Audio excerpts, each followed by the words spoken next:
प्यारे दर्शकों, आप सभी का हमारे चैनल में स्वागत है। धर्म से जुड़ी वीडियो देखने के लिए हमारे चैनल को सब्सक्राइब और लाइक करें। धन्यवाद।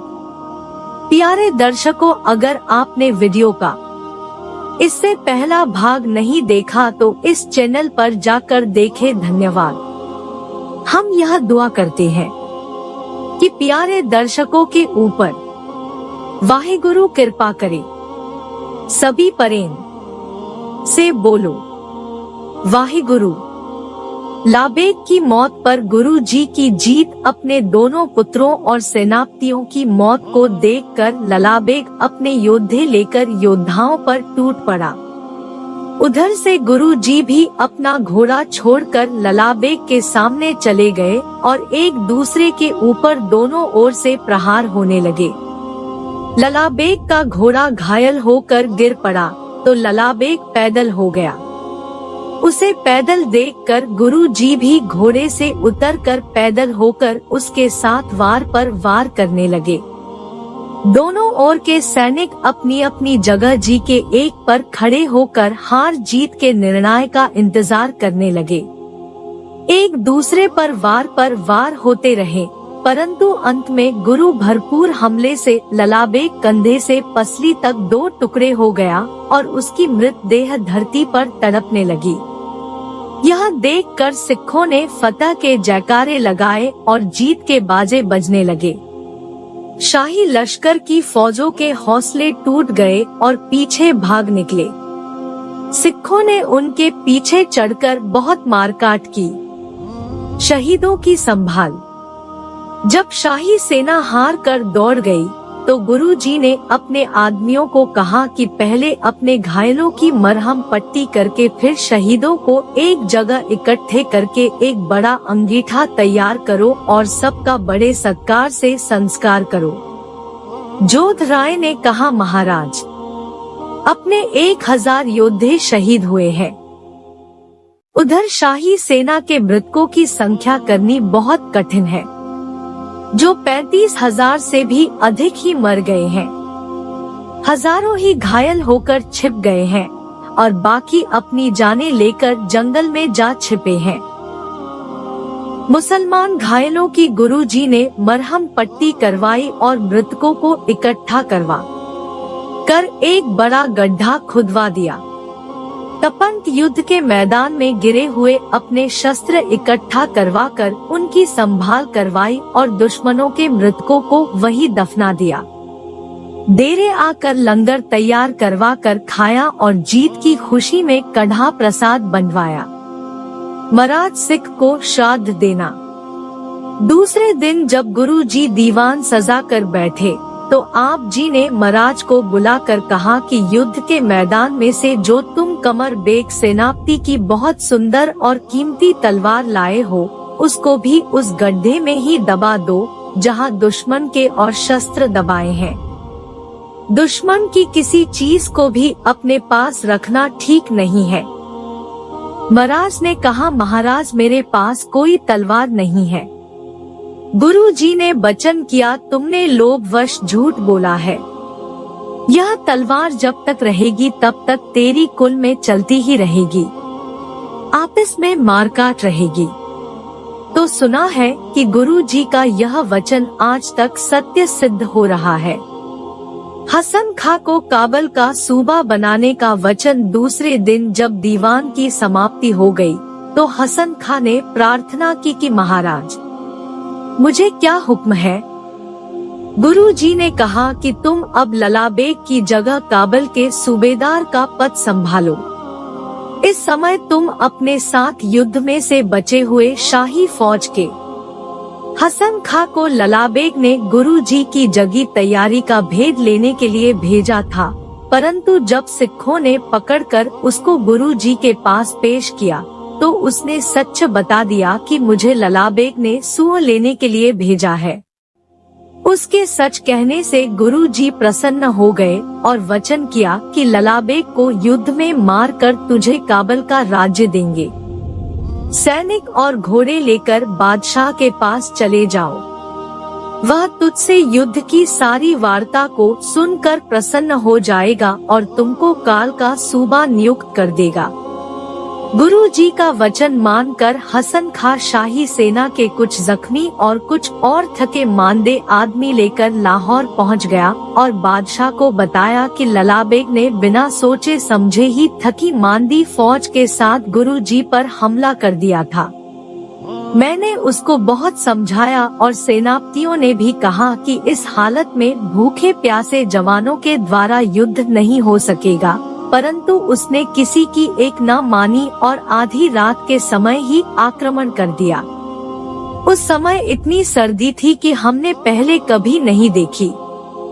हमारे सिपाहियों के हाथों में हथियार गिर गिर जाते थे। उधर गुरु जी के सिख अंगीठे जलाकर अग्नि ताप रहे थे। वह एकदम टूटकर हमारे ऊपर पड़ गए और उन्होंने हमारे बहुत से जवान और घोड़े मार दिए। दिन चढ़ने तक हमारे तीसरे हिस्से के जवान बिन मारे ही शीत के साथ मर गए। 3 दिन इस तरह ही युद्ध होता रहा, जिसमें गुरु जी के केवल 1200 जवान मरे और शाही सेना के लला बेग के नीतिहीन होने के कारण 35,000 में से 2/3 मारे गए और कुछ घायल और नकारा हो गए। केवल 100 सवार ही सेना में सही सलामत बचाकर मैं अपने साथ आया हूँ। हसन खां से सारी बात सुनकर बादशाह ने हसन खां को नीति निपुण जानकर अपने वजीरों को कहा कि यह लला बेग की जगह काल का सूबा बनाने योग्य है। वजीरों की सलाह लेकर बादशाह ने हसन खां को सिरोपा देकर काबल का सूबा नियुक्त करके भेज दिया। इस तरह गुरु जी के वचन पूरे हुए। जोधराय के पास कांगड़ गांव युद्ध स्थान की ढाब के पास गुरु जी ने 8 दिन डेरा नथाने रखकर अपने घायल योद्धाओं की मरहम पट्टी और शहीदों की अंत्येष्टि की। इसके उपरांत जोधराय और सलेम शाह की प्रार्थना को स्वीकार करके आप जी कांगड़ आ गए। जिस ढाब पर डेरा करके गुरु जी ने युद्ध किया था, उसका नाम गुरु सर रख कर वचन किया कि यह एक पवित्र तीर्थ है। इसमें जो भी स्त्री पुरुष श्रद्धा से स्नान करेगा उसकी मनोकामना पूरी होगी। कालू नाथ का प्रसंग जी ढाब नथाने गांव के पास ही एक कालू नाथ रहता था, जो अपने डेरे में गाय रखता था। एक दिन जब उसने सुना कि गुरु पर उतरे हुए हैं, तो वह अपनी गाय का दूध 2 घड़े भर कर लाया। एक घड़ा उसने अपने सिर पर उठा लिया और एक अपने साथ एक बच्चे के सिर पर रखकर गुरु जी के सम्मुख हाजिर हुआ। गुरु जी ने उसकी श्रद्धा व प्रेम पर खुश होकर कहा कि तुमने नाम की कमाई की है, लोग तुझे मानते हैं, इसलिए आज से तेरा नाम कालू नहीं कालू नाथ हुआ है। कालू ने कहा, नहीं महाराज, मैं यह बड़पन के योग्य नहीं हूँ, मुझे अपना दास ही समझे, मैं नाथ नहीं हूँ। गुरु जी ने और बहुत प्रसन्न होकर वचन किया कि तुम जगत में नाथ ही प्रसिद्ध होगे। कालू नाथ के साथ जो बच्चा दूध उठाकर आया था, उसे गुरु जी ने प्रसन्नता के साथ देखकर घड़े में से एक चुल्लू भर दूध दिया, जिसको पीकर लड़के के कपाट खुल गए। उसको दिव्य दृष्टि प्राप्त हो गई। जब इस बात का कालू नाथ को पता चला, तो उसके सिर पर हाथ रखकर उसने उसकी सारी शक्ति खींच ली। जब इस बात का गुरु जी को पता चला, तो आपने नाथ के द्वारा उसकी गड़वी मांग ली कि यह हमको दे दो। परंतु नाथ ने कहा, महाराज, यह गड़वी मुझे बहुत प्यारी है, मैं इसको सदा ही अपने पास रखना चाहता हूँ। गुरु जी ने कहा, हमने तुझे नाथों का नाथ बनाया था, परंतु तुझे बहुत ममता हो गई है, जिसलिए तुम वह नहीं रहे, तुम शक्तिहीन ही रहोगे। एक गुरु जी के इन वचनों करके कालू नाथ एक साधारण व्यक्ति ही रह गया। कालू नाथ का स्थान नथाने प्रसिद्ध है। एक अजगर सांप का उद्धार कांगड़ गांव से जोधपुर के साथ एक दिन गुरुजी अपने योद्धे लेकर जब शिकार खेलने गए तो रास्ते में गुरुजी घोड़े से उतरकर एक वृक्ष के नीचे खड़े हो गए। उस समय झाड़ियों में एक अजगर सर्प निकलकर गुरुजी की तरफ आया। उसे देखकर उसको मारने के लिए सिख भागे। गुरुजी ने कहा, इसको मारो नहीं, हमारे पास आने दो। जब सिख आगे से हट गए तो अजगर रपटता हुआ गुरुजी के पास पहुंच गया। गुरुजी ने अजगर के सिर पर अपने दाएं पांव का अंगूठा टिका दिया। गुरुजी के ऐसा करने से अजगर का सारा शरीर फूट पड़ा और वह तत्काल ही मर गया। उसके फूटे हुए शरीर में से छोटे छोटे बहुत से कीड़े उबल उबल कर निकलने लगे। गुरुजी ने कहा कि देखो भाई सिखो, पहले जन्म में यह अजगर एक बड़ा महंत था। लोग इसकी बहुत पूजा मान्यता करते थे और बहुत पदार्थ इसकी भेंट करते थे। यह जितने इसके शरीर में आप कीड़े देखते हो, यह सब इसके चेले थे।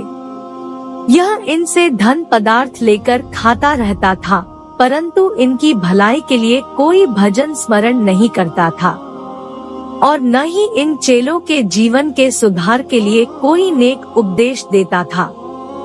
अपने खाने पीने और अहंकार में ही जीवन व्यतीत करता था।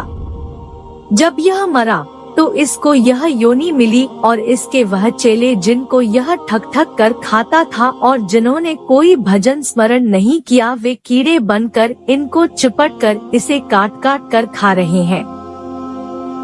संसार में न तो इसका अपना उद्धार हुआ और न ही इसने अपने शिष्यों का उद्धार ही किया। आता जो पुरुष अपने प्रभुत्व के लिए बहुत शिष्य बनाकर पूजा का धन धान्य खाते हैं, उनकी यह गति होती है। अब हमारी शरण में आने के कारण इसकी यह गति हो गई है। पूजा का धन धान्य खाने से पुरुष को अनेक रोग लग जाते हैं। इसीलिए अपनी नेक कमाई करके खाना सदा सुखदायी होता है। अगला भाग देखने के लिए चैनल को सब्सक्राइब और लाइक करें। धन्यवाद।